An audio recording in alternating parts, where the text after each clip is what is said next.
Lee. Lee. Lee. Lee! What? There's a pandemic going on in the world and we need you to make entertainment online now! Okay. Quickly! Let's do this. I'll be right back. Okay. Wait right there. Okay. I'm ready.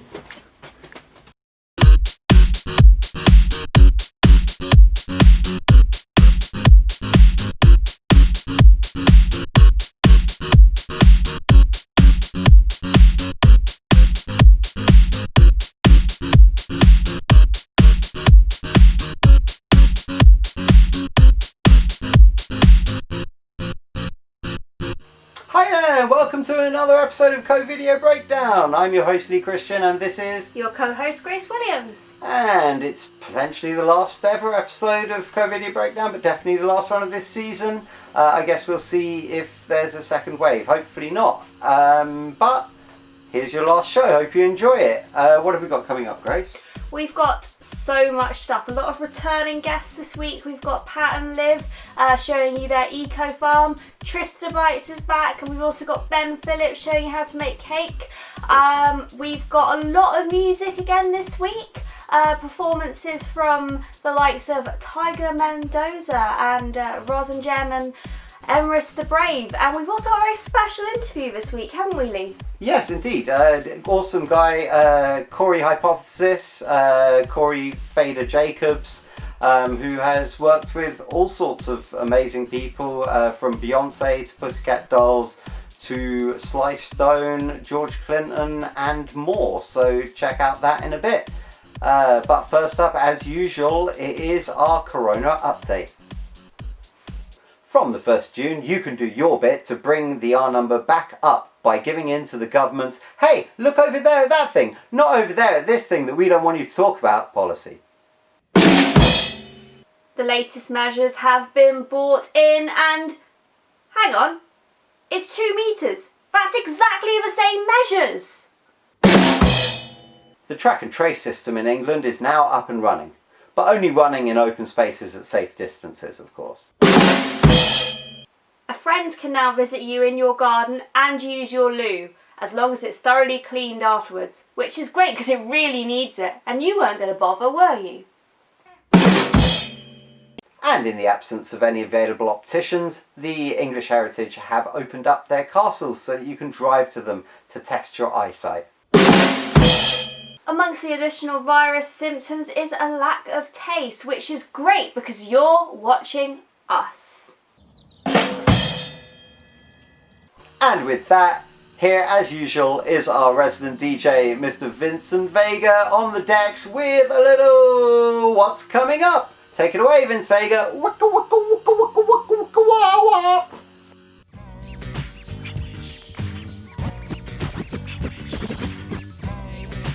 What's that sound? What's that sound? What's that sound? Hey, you. What's that sound? What's that sound? What's that sound? Hey, you. What's that sound? Everybody look what's going down. Ah, yes. Ain't that fresh? Ah, yes.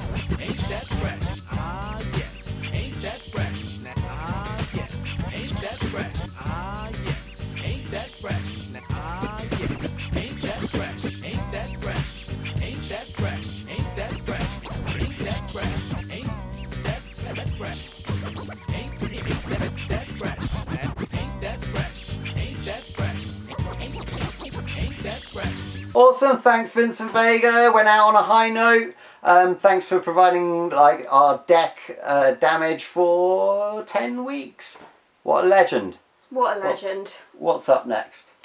Next we've got Bristol-based band Emrys the Brave performing for you right from their garden. Fun fact, I've known the percussionist since I was 1 year old. Take it away, guys and girl. This one's called Rayos de Luz, Rays of Light.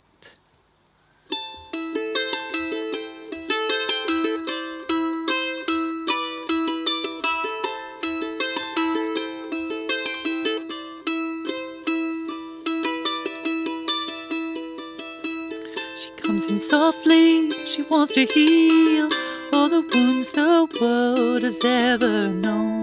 softly, and she teaches me hope.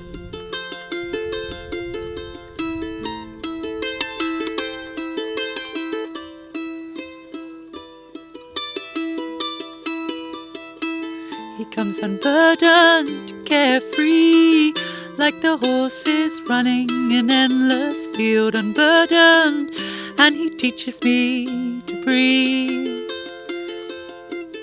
Rayos, rayos de luz, rayos, my friend. Rayos de luz, como un faro, aquí en rayos, my friend. Rayos de luz, como un faro, aquí en rayos, my friend.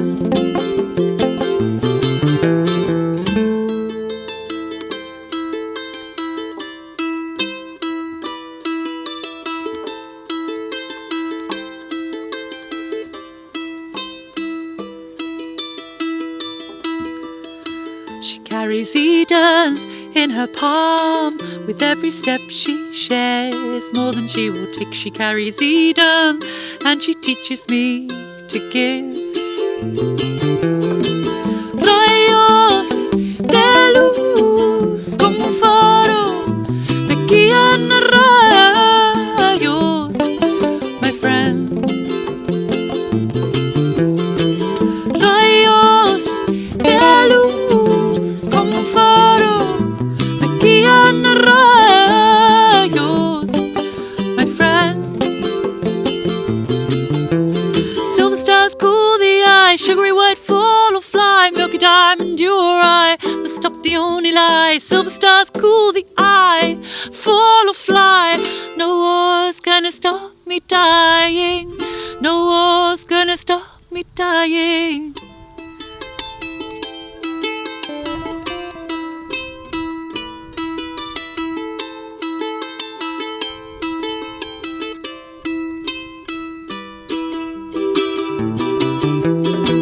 Rayos de luz, como un faro, me guían a rayos, my friend.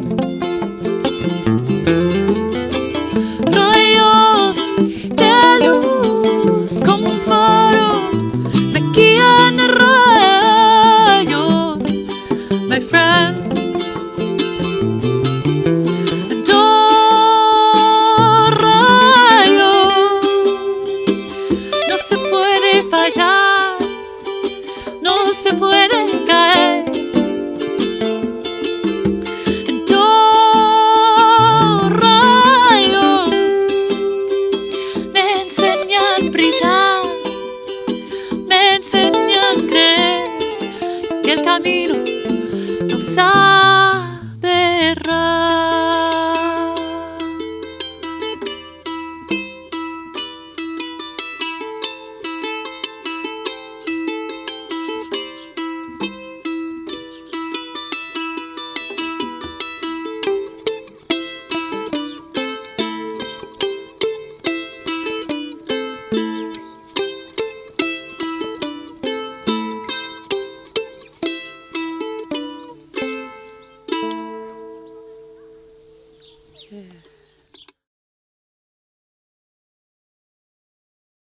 Thanks very much, Emrys the Brave. How very brave of you to step outside into your garden. Good social distancing there. So what's up next then, Grace? We are going to France to see Pat and Liv and catch up with what they've been doing on their eco farm. Down on the farm! Down here on the farm.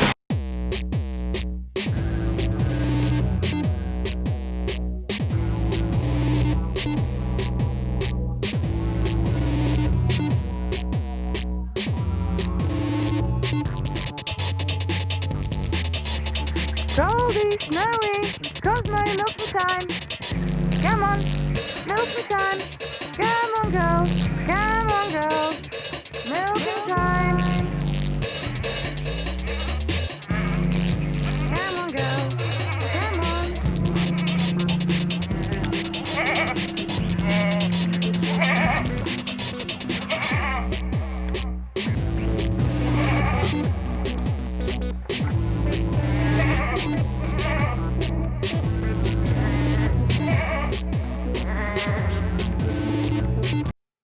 people, welcome back to Ferme Vie.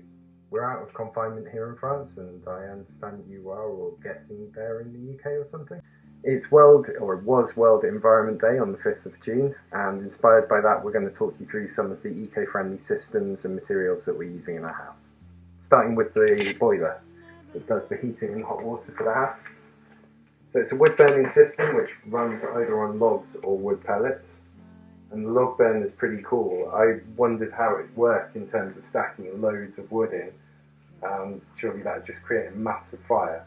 It would be too much. But it actually works upside down. So there's a little fan that blows the fire down, and as the wood's burning, it burns upside down, which is pretty cool, I think. Any excess heat from that fire heats these massive hot water tanks. That's not the hot water for our showers and stuff. That's just an excess storage tank, and then the heat, the water from that feeds back into the system when the fire's gone out to heat the house. Now, burning wood creates a lot of carbon dioxide, but that's not the full story. It does explain why the future of heating systems in urban areas will be based on electricity created from renewable resources, which is great. But for us here, a wood system makes sense because wood that's fallen already and is just on the forest floor, which there's plenty of here, that actually releases more harmful emissions if it's just left to rot in the form of methane and carbon dioxide and some other things. It creates more harmful emissions than if you burn it. So for us, it forms part of our sustainable woodland management to use firewood from the woods, and it's from just there. So we're heating our house, making all that hot water, in theory, from our woodland. If for any reason we have a bit of a lack of supply of wood, then there's always backup of the wood pellets, which itself is a waste of wood. So pretty all-round.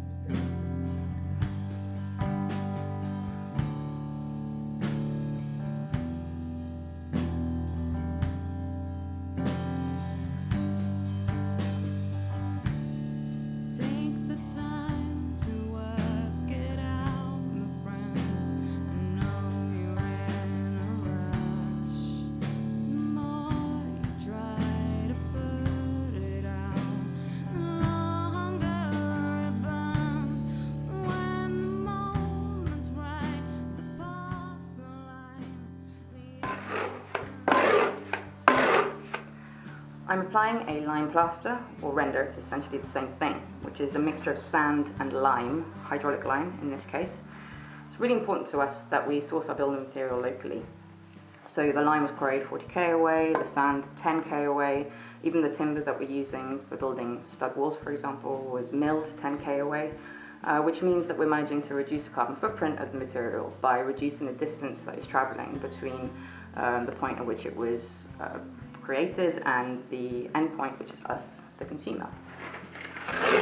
So we start at the top, basically, and we work our way down.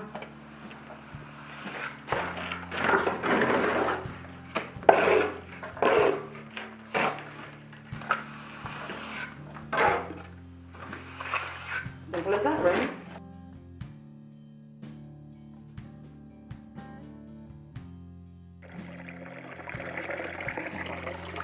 The water system here is virtually autonomous. We live at the foot of some limestone hills, which means that there are quite a few freshwater springs on our land.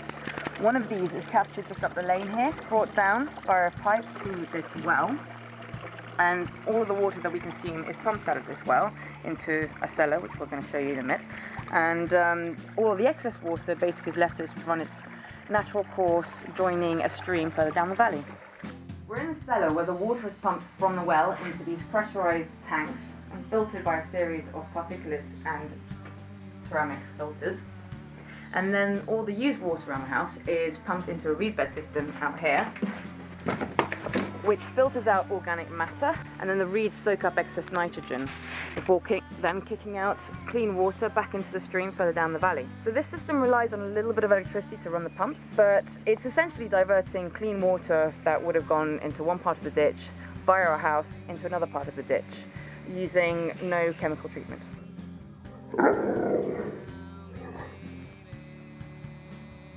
We hope you've enjoyed our videos. We'll be opening for visitors next year, and you can keep up to date and join our mailing list via our blog at www.thermov.fr. And thank you, Lee and Grace, for all the editing and for creating these fantastic shows. We've really enjoyed watching them. And stay safe and happy World Environment Day.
Welcome back to Co-Video Breakdown. I'm Chuck D. And I'm Flavor Flav. And it's time for some great reads! Even though you're probably going to have less time to read, we thought we'd get a couple in just before you give up reading entirely again. So, I got a couple of books for you. They're recommendations. I read them ages ago, if I'm completely honest with you. But, you know, you need some good books. Here's some good books. So the first of these books is Chuck D's amazing Fight the Power, Rap, Race and Reality. Also done in collaboration with Yusuf Jar. This is a great book which takes you through not only Chuck D's career but also his kind of thoughts about race and how it all related to him coming up in his youth, and then kind of from the perspective of slightly older, and yeah, it's just a really thrilling read, and I recommend it highly. I was lucky enough to meet him on this book signing, so my copy is signed, and he was really nice. I was really scared about meeting him because although I was a massive Public Enemy fan, this is the guy that wrote A White Man's Heaven is a Black Man's Hell, so I was kind of nervous to meet him in person, and he turned out to be absolutely lovely and put me on the guest list for his lecture later on that night when I explained that I was on unemployment at the time. And so yeah, nice guy, and yeah, good chap with lots of wise words to say. Well, on the complete opposite end of the spectrum, I'm going to recommend one of my favourite books all time, Ring by Koji Suzuki.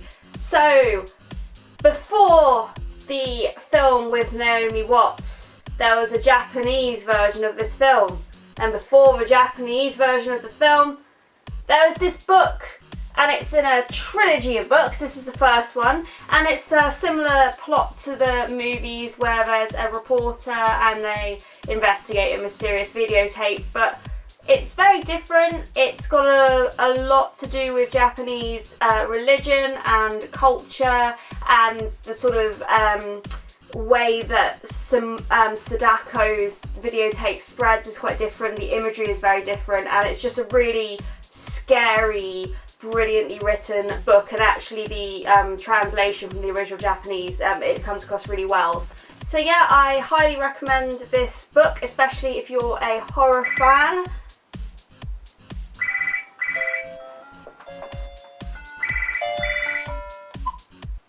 Hello? 7 days.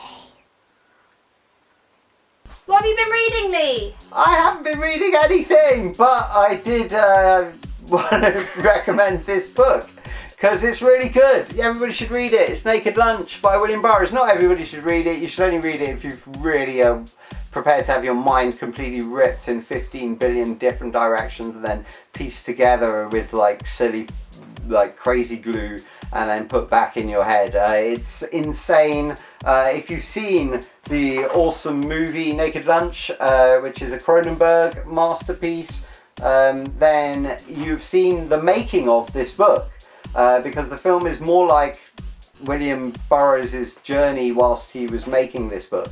This book is related to the stuff because obviously it's reportage, in many places at least, and yeah, I can't really say much more about it apart from that it's psychedelic It's homoerotic. It's one of the most mind-bending, crazy roller coaster rides you might ever read in your life.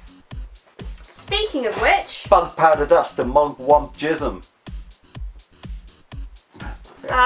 I've been actually reading, just finished, Rick and Morty Volume 1, the graphic novel. How graphic?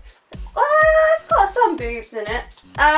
So it reads like an episode of Rick and Morty. If you like Rick and Morty, you're gonna like this comic. The premise is Jerry, Morty's dad, is like, get a job, and Morty's like, I don't want to. So him and Rick make a massive corporation, but then they get arrested by Master of Time, I believe it is, and so lots of swearing, lots of drunkardness, lots of mishaps, and yeah, it's just a really silly read. So yeah, like I said, if you like Rick and Morty, you're probably gonna like that.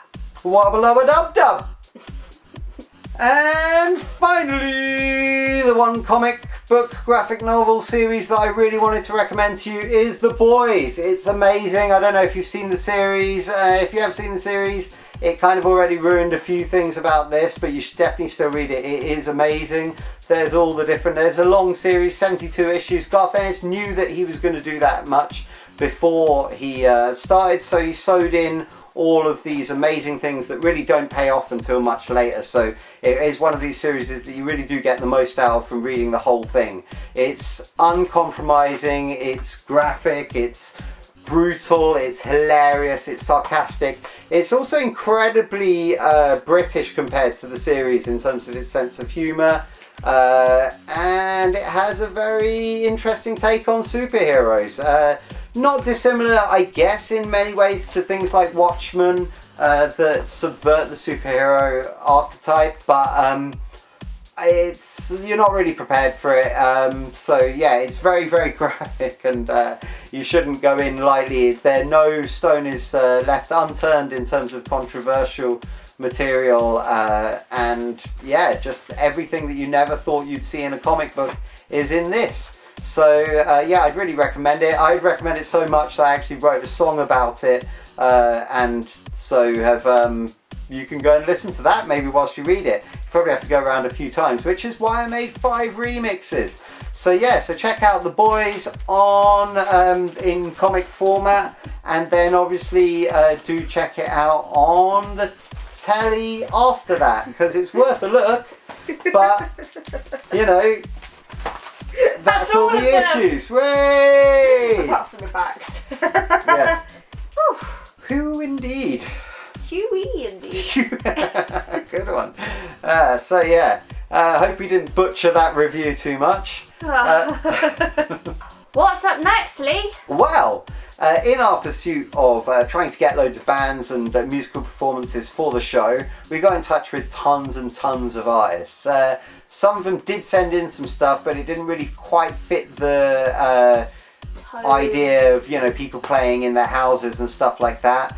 And yeah, others wanted to send something but couldn't get anything together because they were limited in terms of how they could get together as bands and stuff.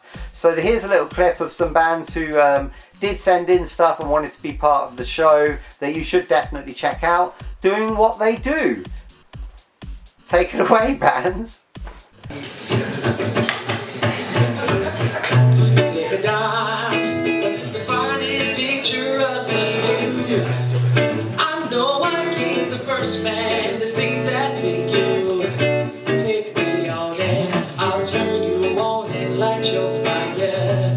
I get on you, I promise that you will discover a new high.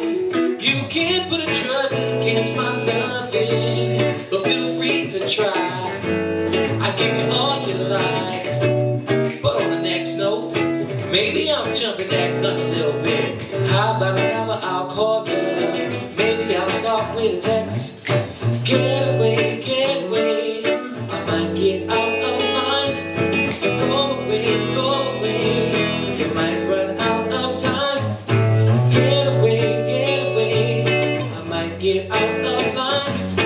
Go away, you might run out of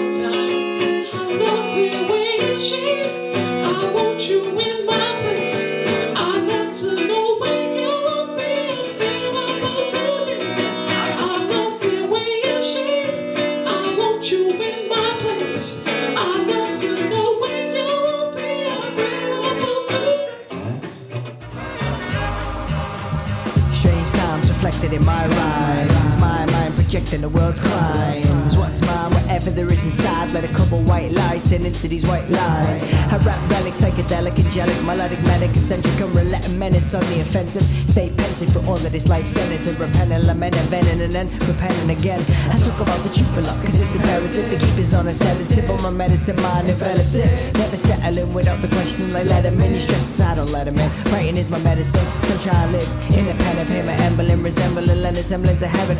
Believe what you hear or see what you see. How they will meet is a day with a deity. Yeah.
And you see this game be playing, and it's really hard to play to win. Now it's on my plate to get them odds that don't even out. But you play them cards and go hard, that's what we about. Picture me letting that picture that you depicted me get to me and eventually get me from where I meant to be. Leave it to me, we going far past overthrown.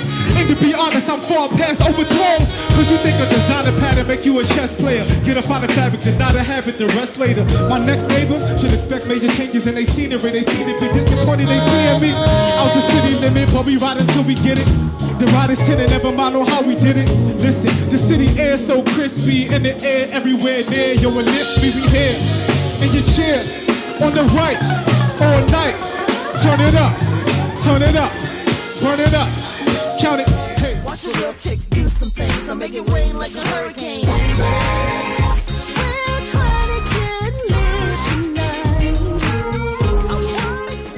I feel good with everything, no matter what I go through. All you need to know is that I'll show you how it's done. Waste my time, trying to break your feet. Now I'm over. Sorry, I'm not.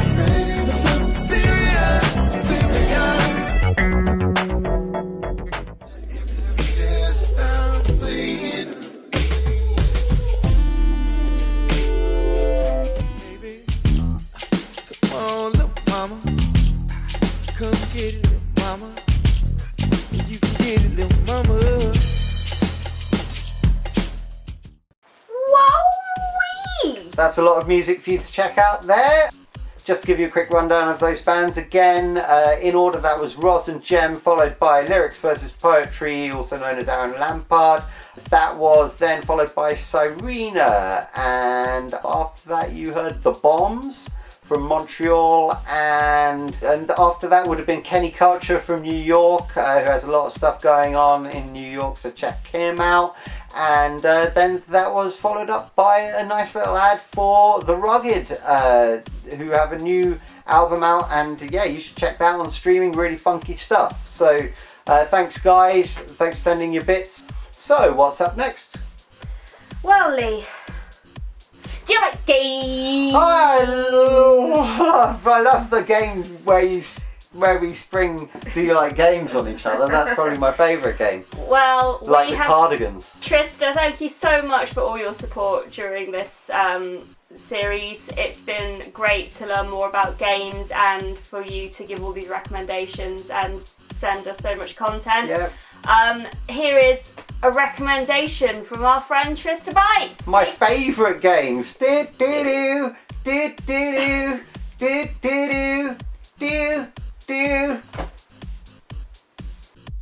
Hey guys, Trista Bites here with another gaming recommendation, except this week it's actually thousands of games. I've been using a service called AntStream, which is basically a streaming service similar for TV and movies, but exclusively for retro games. They have everything from C64, Spectrum, Atari, Amiga, all the way through to a couple of Mega Drive games, and loads of arcade classics as well. I've been rediscovering the games of my childhood, including things like Worms and Megalomania, also some brand new Japanese arcade games I'd never heard of before, including Old Poker, which I'm determined to retake the top spot on the leaderboard for. They also have challenges, and I've lost horribly on many of those to you guys, including a score of 0 on a Space Invaders challenge, which I think is an achievement in itself.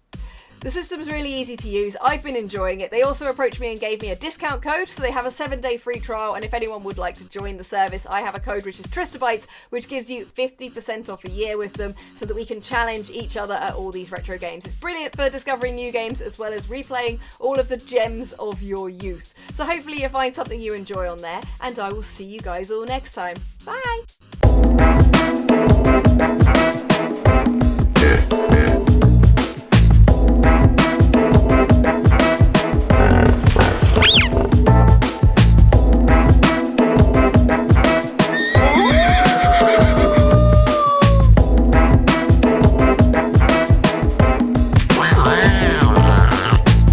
Welcome back to Co-Video Breakdown. I'm Tango. And I'm Cash. So, I think I need to chill out a bit. Me too. It's been a stressful week. So, let's chill with a very special Chill with Fondeezy.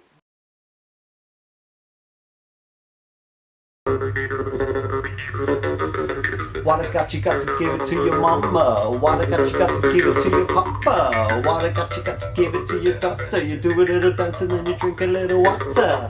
What I got, you got to get it, put it in you. What I got, you got to get it, put it in you. What I got, you got to get it, put it in you. Rhythm with the feeling, don't stop, continue. Get away, get away, get away now. Get away, get away, get away now. Get away, get away, get away now. I can't tell if I'm a king or a Fondeezy.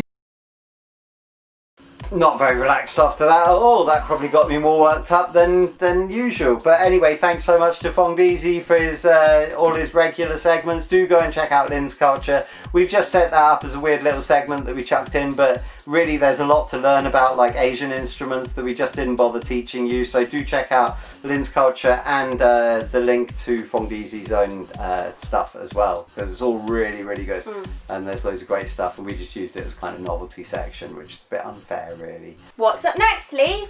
Well, next up is a last minute interview that I managed to procure because we had a couple of cancellations, and obviously there's a lot of stuff going on, so not everybody's as free as they usually would have been or thought they might be. But this brave gentleman stepped into the fray and last minute did an interview with me. His name is Cori Fader Jacobs, and he is a keyboardist and producer to the Stars, cousin of Sly Stone, and keyboardist for Pussycat Dolls, Beyonce, and much more. He's got many cool, interesting stories to tell, so hopefully you'll enjoy that. And he's got some funky tunes as well. And he can teach you how to play the keyboards. And you'll find all that out in this interview. Take it away, Lee from the past.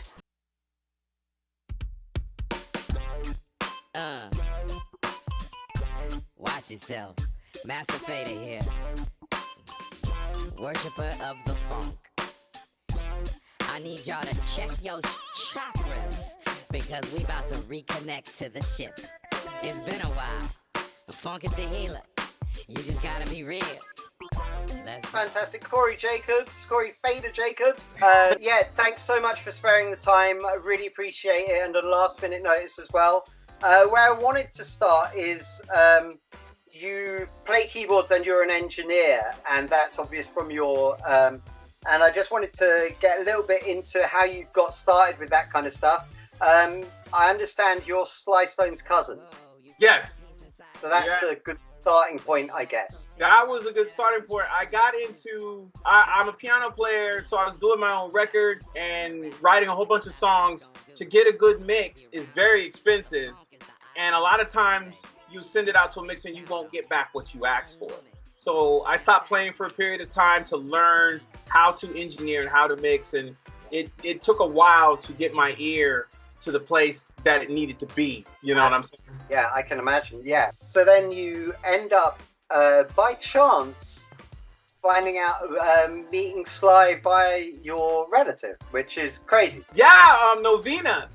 Novena was working at a place called the Temple Bar, and I called her to try to get bottle service for a group that was supposed to come see an artist that I was producing and MDing. It was the Black Eyed Peas were supposed to come through, and we were like, well, we can get them if we get them bottle service. So I'm talking to her, like, everybody wants bottle service, especially if they're famous. And I was like, yeah, I got a famous cousin. And I was talking about Sly, and she says, yeah, well, my dad is famous. And she's talking about Sly, and I was like, well, who's your dad? He's like, Sly Stone. And she was like, and I was like, that's my cousin. And then she said, well, we're cousins, bro. That's amazing. Yeah, she gave me a ring, asked me if I set up studios or knew how to set up studios. Well, we got craziness going on outside. Yeah. I mean, like, to the north of me, to the west of me, to the south of me. Really? They're protesting. I drove just down the street and they had Black Lives Matter signs up, and I started honking and giving the peace sign. Yeah. She asked me if I knew how to set up a studio. I said yes. And she said, well, my dad needs help setting up a studio. And so I go over there, and I'm there. You know, the rest is history. I got to, hang out with the guy, talk to him. And one interesting story. This is how I knew that he knew. I wasn't going to tell him, oh, we're cousins, because, I just didn't want to be that guy. So he started talking about his dad and his dad's running mate, cousin Kroll. Kroll is my grandfather. Right. Wow. So he goes, and Kroll had 3 kids, or he had 4 kids. He had 2 twins, and then he had Billy, and he had Manuel, and he had Earlene and Merlene. And I said, Earlene is my mother, and he was like, boy, we cousins. He called somebody. He was like, look who's over. Everybody knows somebody in their family that has a person named Butch. So he said, I guess I look like Butch. The rest is history. I've been working with him ever since. You had the opportunity to work with George Clinton via that as well, then. George and Sly I hung out with those two. I will never forget the day I sat in the room. I'm sitting at the desk.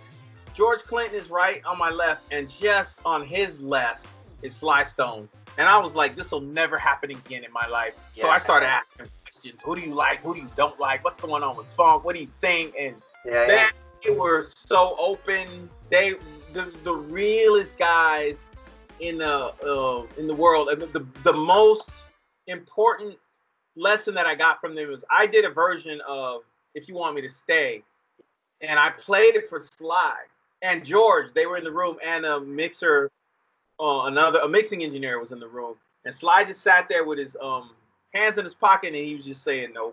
He was just shaking his head like this, and like all the color left my face, and I was just like, what's wrong with it? And George Clinton chimes in, and he says, you play like you care too much.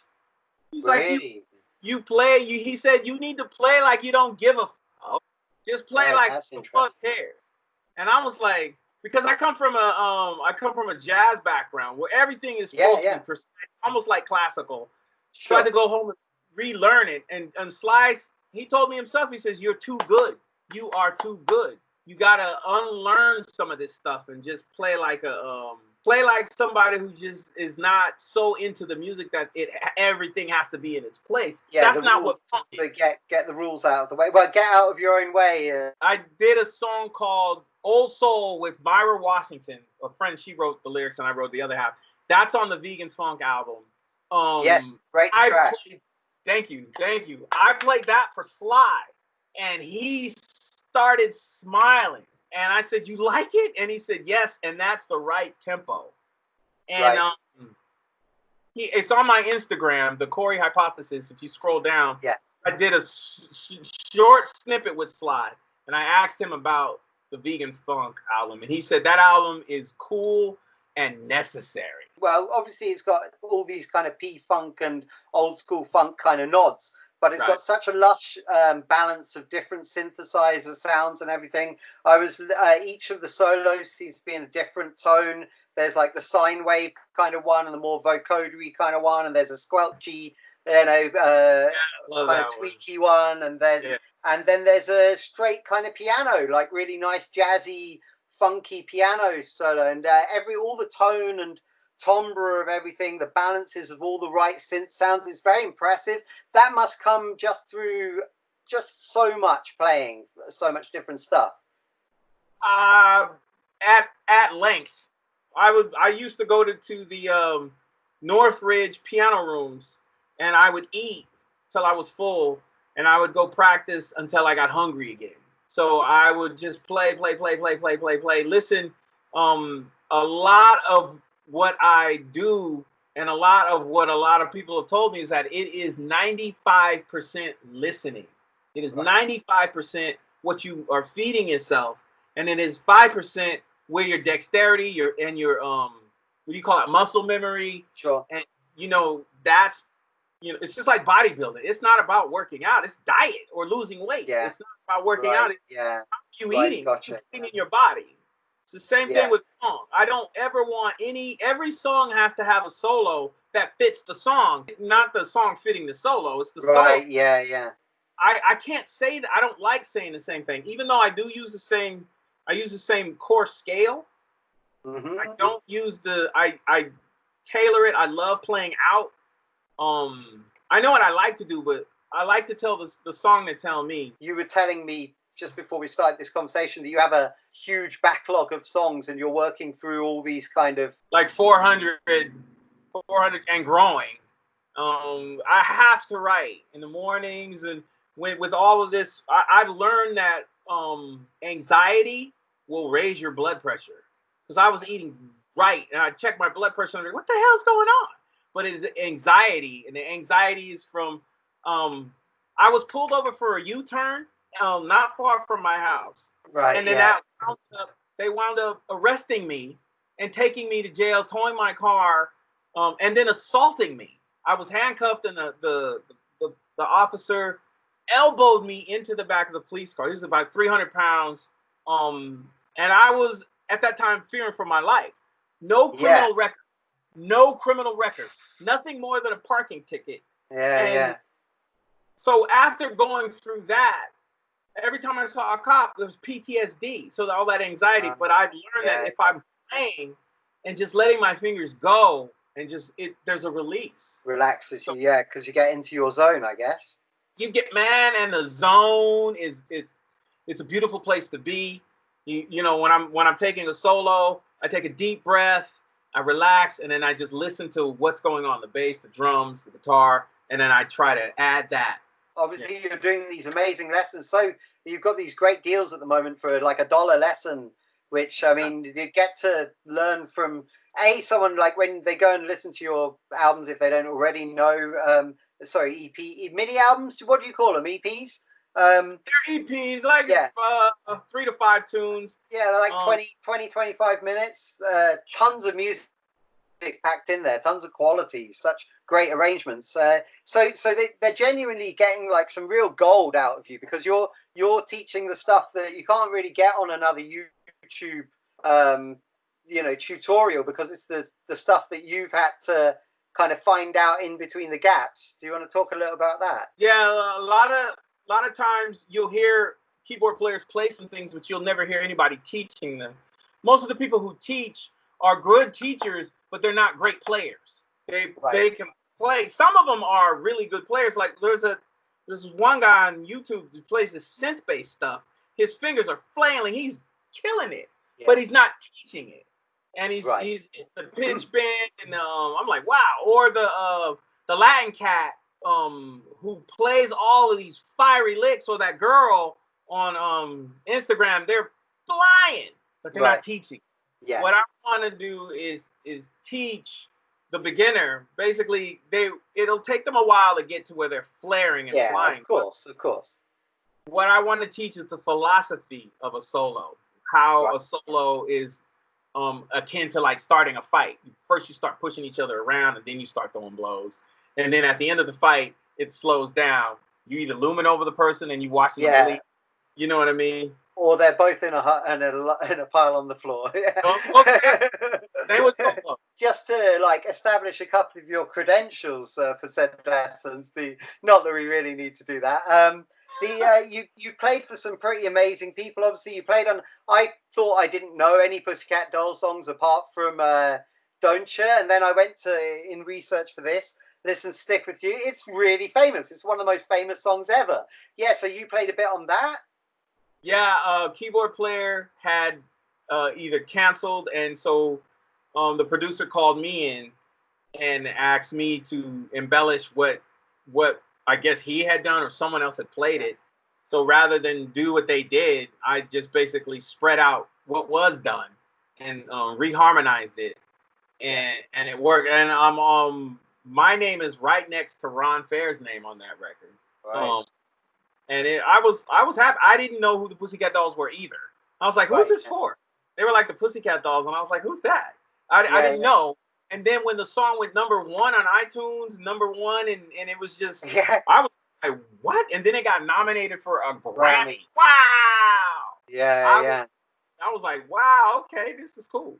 Yeah, and speaking of that big Grammy size kind of stuff, obviously Beyonce, you did a remake of the Des'ree Kissing You song that was then not re-included on the reissue of her album. Yeah, the Des'ree version was on the Romeo and Juliet soundtrack. That's right, yeah. And we did, a friend called me over and and I was like, where did you get a Beyonce a cappella?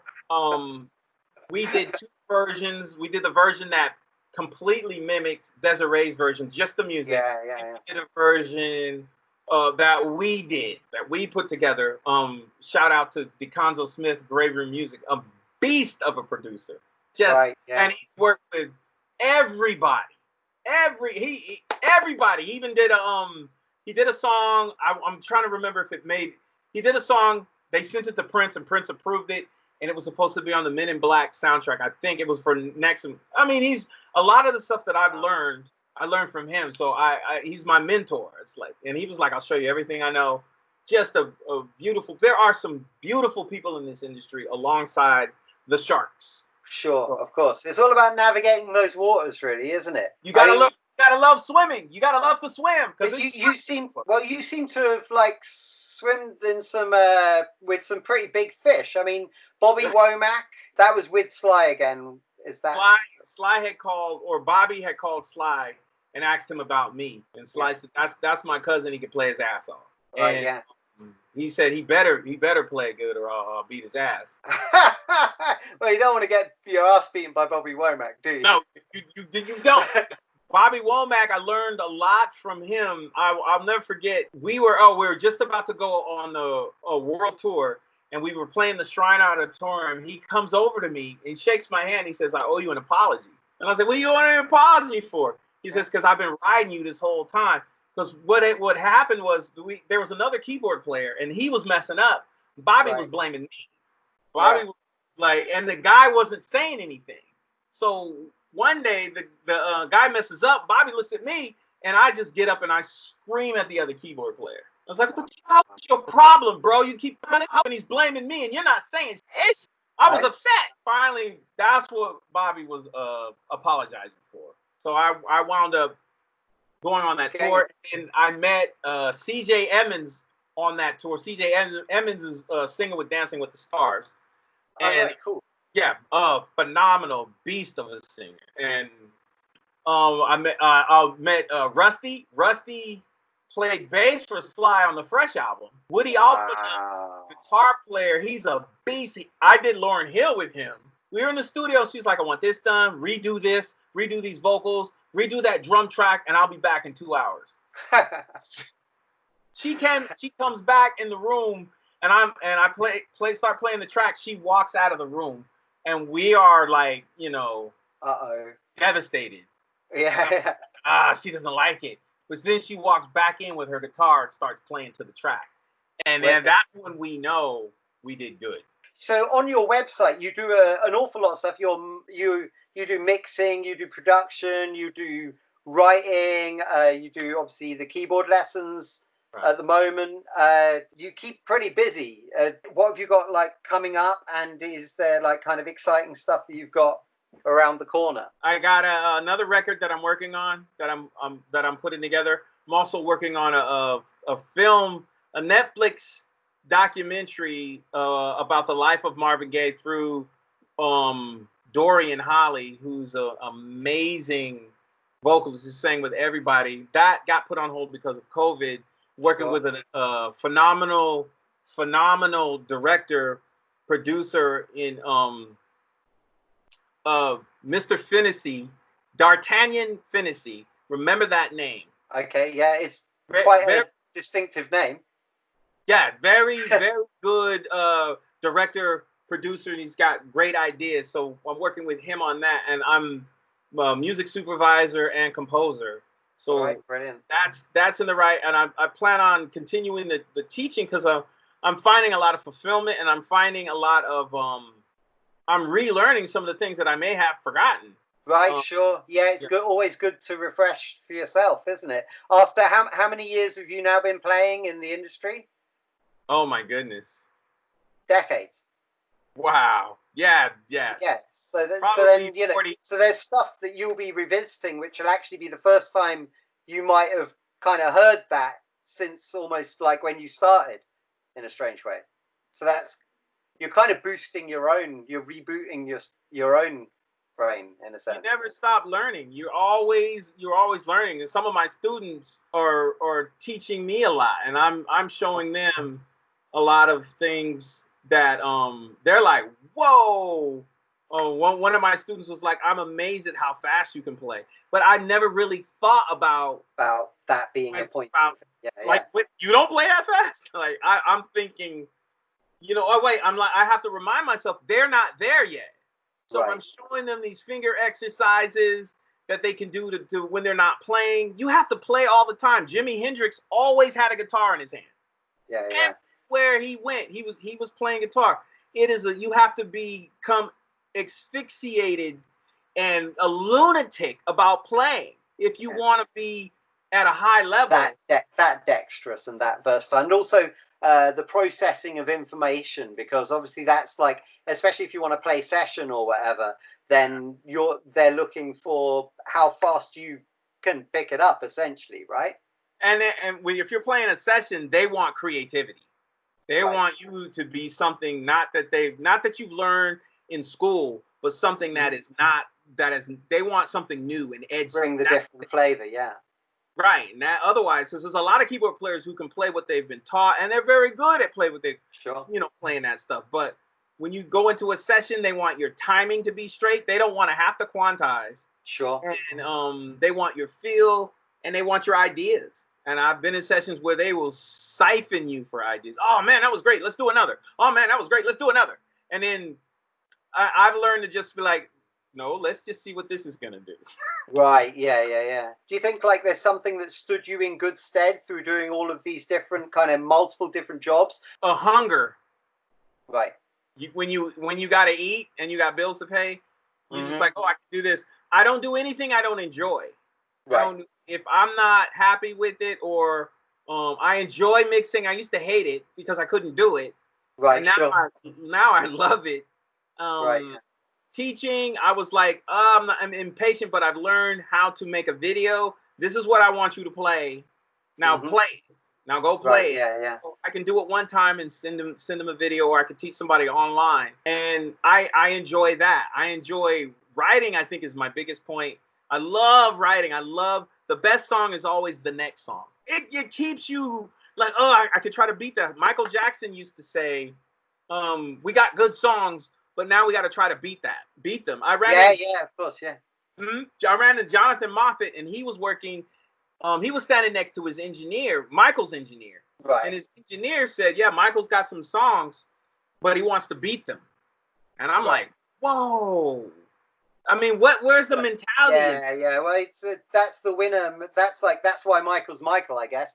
Yeah, and obviously Prince being a similar kind of character. You were saying that you what was the interesting thing you were saying about Prince earlier? Rob Arbitier, who is an amazing engineer, great studio, and his engineer and partner is Gary Ozobal, who is a renowned engineer.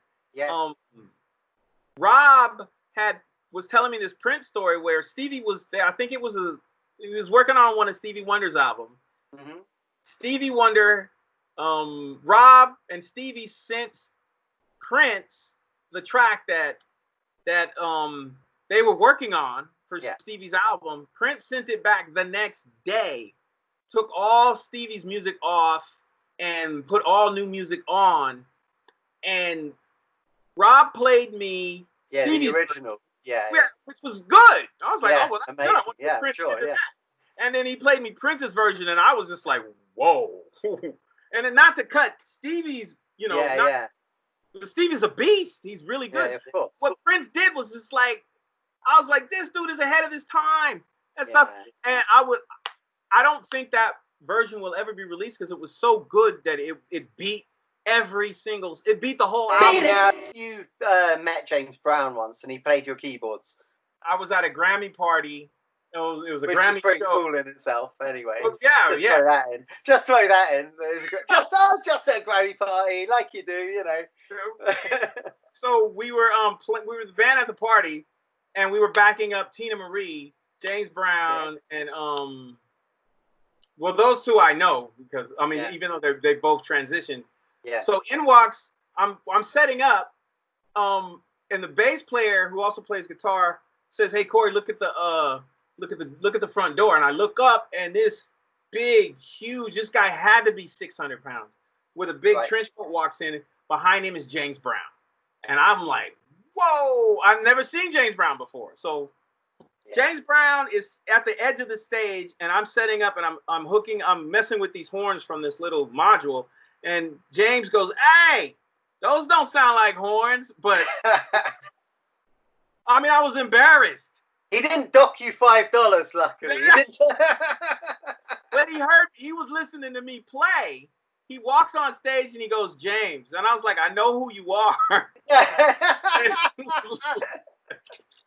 And he's like, "You sound good." And he comes over and he starts playing my keyboards, and I'm looking at him like, this is the Godfather of funk. This is the hardest working. You haven't cleaned them ever since, right? You just left them. They still got his finger. I wish there was a way to preserve it. Yeah.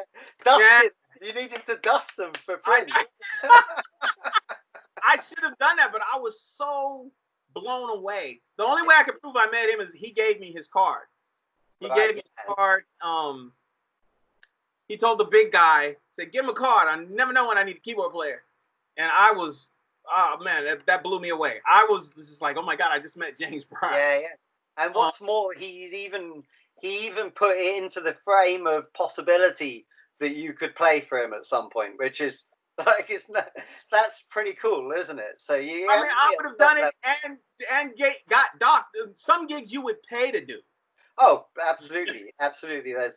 Prince is one of those, isn't it? Oh, Where my you'd be like, Yeah, I'll give you 50 quid a day. Yeah, because playing with Prince is not only playing with Prince, but it's a lesson. Yeah. It's a school, like working with Sly. That's what you were saying, yeah, about the vocals. Obviously, recording the vocals for this I'm Back album, you're like... Man,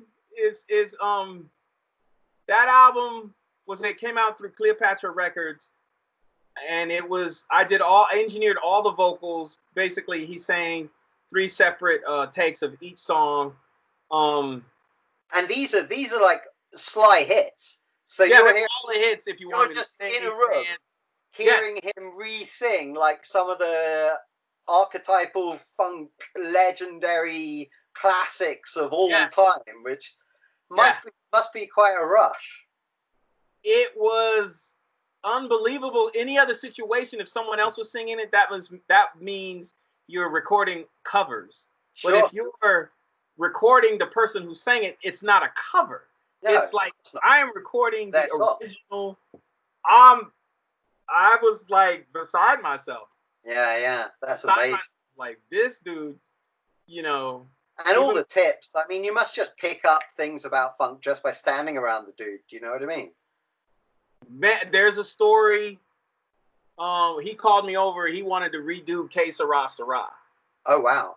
And so I'm sitting there with him, and I was like, I don't remember the song. Can you please play it for me? And then I'll play it after you. So he plays it, and I'm like, okay, cool. Just play it one more time, and then I got it. He plays it again, all different chords.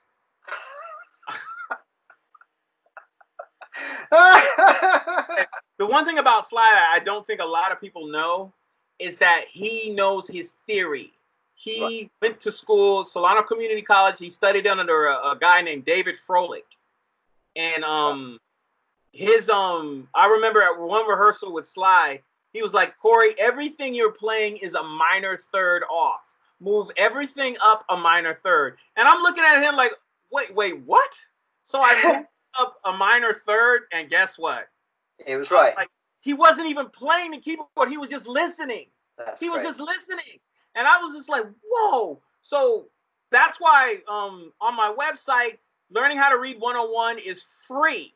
Because everybody needs to be able to explain to somebody what they're doing wrong, or what you just can't say, I don't like what you're playing, get out of here. Because all you're doing is shading the fact that you can't explain how to, if the person can play, just show them how to play it right. Well, I'll probably go off and start studying that as soon as I finish with speaking with you, being honest. So so you're actually doing some tracks on the next George Clinton project, right? Well, I've sent them some songs, and I'm waiting to hear back and then see what they do. And that's as a follow-up to the track that you did in 2018 on You Have It. Frog Dog. Medicaid Frog Dog is the one I have. The song is called You Have It. And I did, Tracy Clinton, his son, sang on Prince and the Vegan. He sang on If I May Let You Go. Yeah. It's brilliant. That guy is, it's a very dark song, but it works. Like if you listen between his timbre and the way he layered his vocals, it is amazing. Yeah, it's a real standout track. It's experimental, but really enticing at the same time. It's not like in a kind of put off way. It's like the kind of experimental that really draws you in. I think it's something to do with the sparseness, and then it's kind of got this unique kind of rhythm and sound and timbre. You were saying about Sly and how obviously he's like doing great and everything. Hopefully you should entice him back into the studio and see if you can get some new Sly going. That would be he's over the years since I've been working with him, writing all the time. Whenever I go, because I tech his computers. Yeah. Whenever I go over there, the desktop is full of just tracks, and I would highlight those tracks, put them in a folder, and then the desktop would refill up with other tracks. And I would do this like 9 or 10 times before the desktop is full. That's how much he's writing. Wow. And his stuff, I will never forget him calling me and saying, come over I think I'm finally the man that you think I am.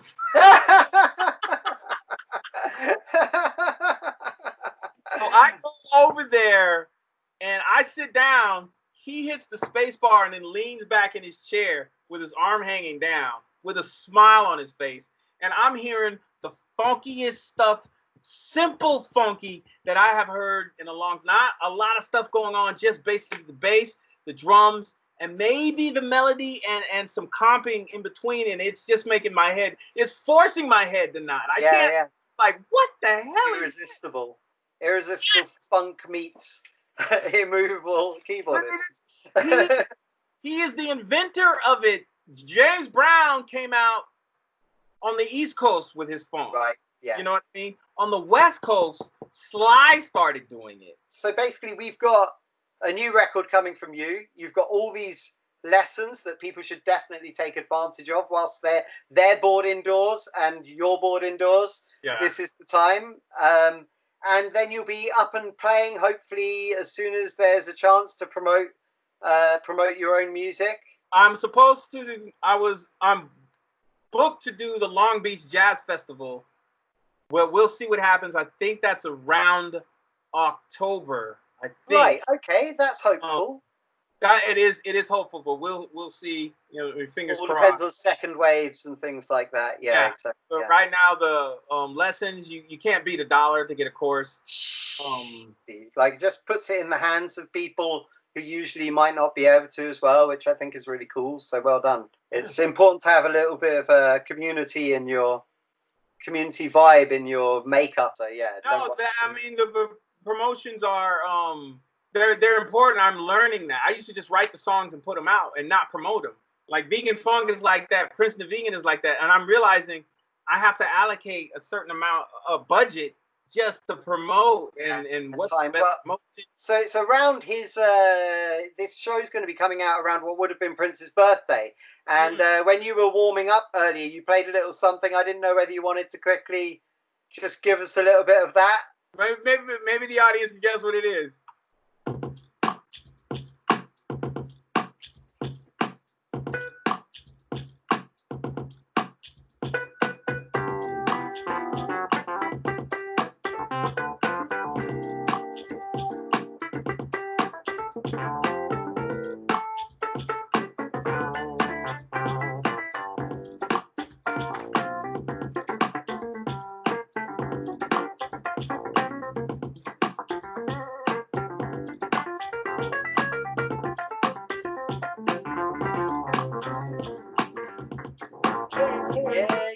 Yeah.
Awesome. Happy birthday, Prince. Happy birthday, man. That boy right there.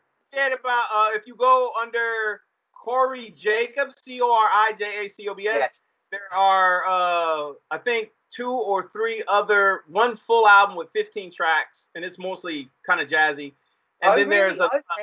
There's an album called Freckles, and then there's another album called Other Highs. And those albums, they're funk based, and then there's a cover of Bolero, Maurice Ravel's Bolero that I did. Oh, wicked, awesome. So then I switched to Cori Hypothesis, and now we Right, but sure. And thank the rest is history. Yeah, yes, yes. Awesome. Well, anyway, take care of yourself. Thanks for spending the time, and good luck for the future. And good luck with being in America. And thank you. That's the thing. Theoretical. You wanna buy my beats, yeah? My beats is the best, innit? I got all the beats. You think I ain't got that beat for you? You is wrong, cause I have fat beats, fast beats, slow beats, sick beats, slick beats, thick beats, shaky beats, wobbly beats, weird beats, wacky beats, wild beats, hard beats, loud beats, quiet beats, sexy beats, squeaky beats, lazy beats, crazy beats, stern beats, sturdy beats, the best Slavic beats, soggy beats, gothic beats, evil beats, literary beats, juicy beats, natural beats, gassy beats, driving beats, chirpy beats, technological beats, grainy beats, moisty beats, laxative beats, poached beats, smoky beats, grainy beats, English beats, rare beats, gunky beats. my favourite. So buy my beats, yeah? Welcome back to COVID Breakdown. I'm Frodo Baggins. And I'm Samwise Ganji. That was a really cool interview, and fancy having a little bonus performance in there dedicated to Prince. Yeah, for his birthday, which was Sunday the 7th. So yeah, awesome. Go listen to some Prince, and also go listen to the Cori Hypothesis EPs. They're wicked, really funky. Everybody I've recommended them to is like, this is really good stuff. So yeah, you should be one of those people because I just recommended it to you. What's up next? Oh, well, I'll tell you what, watching that interview hasn't half worked up a hunger in my belster, Lee. So, what are you going to do about it? I'm going to take it over to Ben, who's going to teach us how to make a polenta cake. Oh, awesome, a placenta cake. Alright, so I got a really easy but really delicious cake for you today.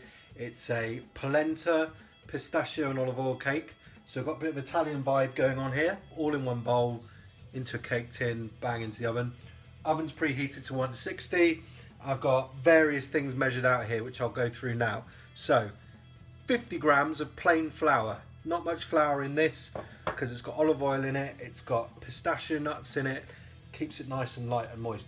So, 200 grams of pistachio, which I've just put in the blender, put mine in my NutriBullet into a little powder there. And then we've got 50 grams of coarse polenta and 200 grams caster sugar and 200 grams of butter, which I just melted very slowly in a pan, and 100 milliliters of good extra virgin olive oil, and you're also going to need a teaspoon of baking powder, and you're going to need the zest and juice of an orange. I'm just going to whisk up these eggs with the sugar now. So I've got 3 eggs in here, which I've just cracked into the bowl, and we're just going to pop the caster sugar in, and we're just going to whisk that together till it looks nice and light and fluffy. So your eggs and sugar are done when they're just mixed up and they look nice and glossy like that. The next thing we're going to do is we're going to pour this melted butter into our olive oil. So got a nice jug of just saturated fat there, which is beautiful. And we're just going to slowly pour this in like we would if we were making a mayonnaise. So we're going to emulsify it.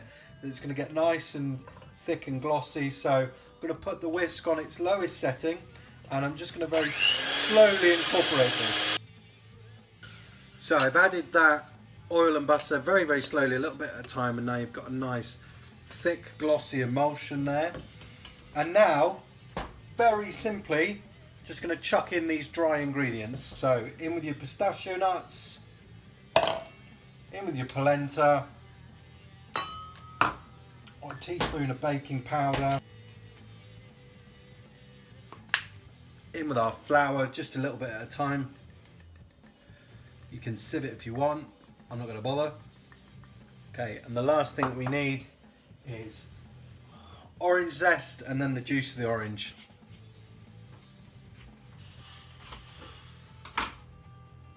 So zest is done, now in with the juice. Watch out for pips. Okay, and we're just going to whisk all this up now, just incorporate it. Okay. Got a nice thick, it's got a lovely green from those pistachios. You can smell the orange.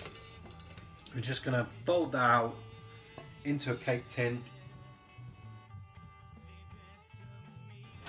Okay, and that's going to go into the oven now at 160 for about 55 minutes. It'll be done when you can put a toothpick in it, bring it out, and it comes out clean. So I checked my cake after 50 minutes and it was still a little bit wet in the middle, so I gave it another 5 and now it's come out and it looks pretty good. I'm pretty happy with that. It's got a nice crust on top, should be nice and moist in the middle. So I'm going to leave it to cool and then we'll slice it. Okay, so I'm going to slice into this cake now from the middle. Lovely green colour there from the pistachios, and I would just simply serve that with either some ice cream or some clotted cream. So there you go. Polenta, pistachio, olive oil cake with some orange zest and orange juice. Nice Italian cake. He's going the distance. Whew. You can't eat that. I know I can't eat it, but I could eat it if he'd used gluten-free flour, so it's There an you easily go. adaptable cake for celiacs. There you go. So rewind and adapt. What's up next, Grace? Well, we've got Adam George. Yay! He's back for a final time unless we do a second season. Live from LA. Live from LA. What's he reviewing? Is it Troy Story? No. No. Is it Troy's with Robin Williams? No. No. Is it Troy's in the Attic, the awesome album by Aerosmith? No. Is it the latest Sex Troys from Ann Summers? No. So what could it be? It's just Troy. Take it away, Adam George. Hey, thanks guys. How's it going? Welcome back. So, for my last, whatever you want to say, I want to talk about this. Let's talk about this right here. You guys seen this? This is the Uber box, obviously, because I'm a collector of all, movies and things like that. So, there's got all kind of books and all kind of dishes in here. That's not why you're here. You're here to talk about Troy. Brad Pitt, Eric Bana, Orlando Bloom, Diane Kruger. Basically, it's the story of Troy. It's inspired by Homer's The Iliad. It's about Diane Kruger plays Helen of Sparta in the beginning of the movie. She's married to Menelaus, who is portrayed by Brendan Gleeson, and basically they're doing a thing. They're commiserating a truce between Sparta and Troy in the beginning of the movie, and Paris, the young prince, played by Orlando Bloom, and Hector, played by Eric Bana, are there as part of the envoy, and basically Menelaus is a pig, rotten rat bastard. Helen fears for her life constantly. She falls in love with Paris. Paris sneaks her onto their ship. They go back to Troy, and Menelaus is pissed, and he wants revenge. He goes to his brother Agamemnon. Agamemnon, the king of kings, gets all the other, Greek city-states, as it were, behind him, and they go. And he sends Odysseus to go, played by Sean Bean, in one of the few roles where he doesn't die in the movie, which is not a spoiler because the story of the Iliad and the Odyssey is, a gajillion years old. If you don't know it, that's not my problem. Anyway, he sends Odysseus to go talk to his friend Achilles, because Achilles suffers no kings and doesn't care about any of this crap, and is also the greatest fighter ever. So he convinces Achilles to take the Myrmidons to go and take care of Troy, and movie plays out from there. Anyway, it's a great movie. Brad Pitt is not the most charismatic Greek, I guess. Not that anybody here. It's a bunch of, American and British people playing, Greeks and Trojans. But it is what it is. The performances were strong. They were strong performances. They're very riveting. They keep you sucked into it. The action bits are amazing. It makes you think of Braveheart, it makes you think of Gladiator, it makes you think of The Patriot, it makes you think of any classic historical war picture, but with the heart behind it. And it's going to happen. You know who's going to live and who's going to die, and it doesn't matter because the actors just dedicated themselves so hard to it. It's a great movie. Sean Bean was fantastic as Odysseus. I would have loved if they would have just went ahead, you know what I'm saying, and made the other one. This like the same kind of production value as this, put towards this, you know, with the same cast, you know, with Sean Bean leading the Odyssey would have been amazing, and I would have loved that. Now Armando Sante did a decent The Odyssey. It was like a 2 or 3 part TV thing, and that was honestly pretty great. You know, Vanessa Williams was in that. A lot of fine people were in that, great actors. But I would have loved to have seen The Odyssey made by these people that made Troy. The Odyssey, movies, books, art, literature, entertainment. That's what it's all about. It's hard times out there. Get it going. Stay safe. Take care of yourself. Stay healthy. Stay safe in these streets. Go stand for something. Go fight for a cause. And yeah, man. Love you guys. All right, Lee. Take it away, brother. See you soon. Bloomin' heck, that sounds good, doesn't it? Not like I don't think that movie would be the pits at all. It's Troy Cool. Yeah, you can tell she's a Green Day fan. Anyway, that's it for the show, believe it or not. And yeah, that's it for 10 shows. 10 shows of glorious content. Go back and watch some if you haven't seen them already. We made them so that they can survive as little time capsules of this crazy time. I hope we won't have to make any more just for all of your sake, really. I'll be indoors being a hermit anyway, whether or not the COVID virus is going, but you know, you guys like to go out and stuff, so I hope we don't have to do another show. I hope there's no lockdown again. Hope there's no second wave. Hope you never see us again, except in some other capacity. Yeah, because, we're for hire. Yeah, I actually did lose my job as well, so you know. So to round out the show, we've got one of the primary acts in Oxford at the moment, Tiger Mendoza. He's got awesome remixes and songs and things like that, so you should check him out right now. Thanks very much, everybody. Thanks for watching. Thanks for sharing. Thanks for sending in your stuff. Thanks.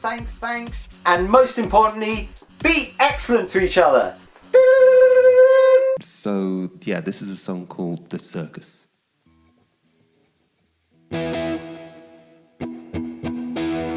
You see things your way.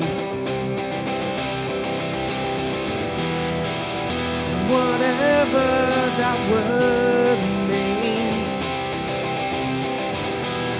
You don't care what they say. Just follow your own dream.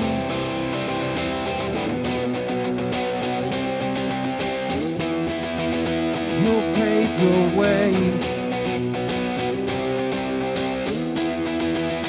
in your own time.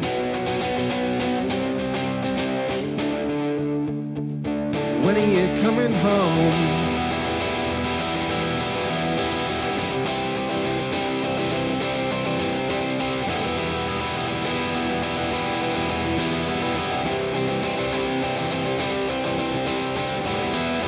You try to break free.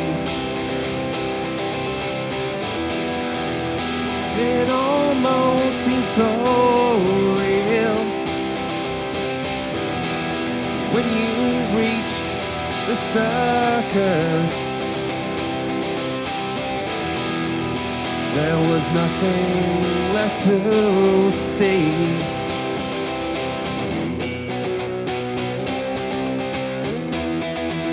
Do you regret having tried? When are you coming home?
Do you regret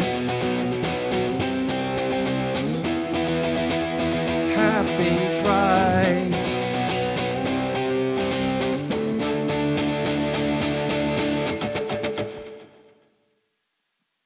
That's it.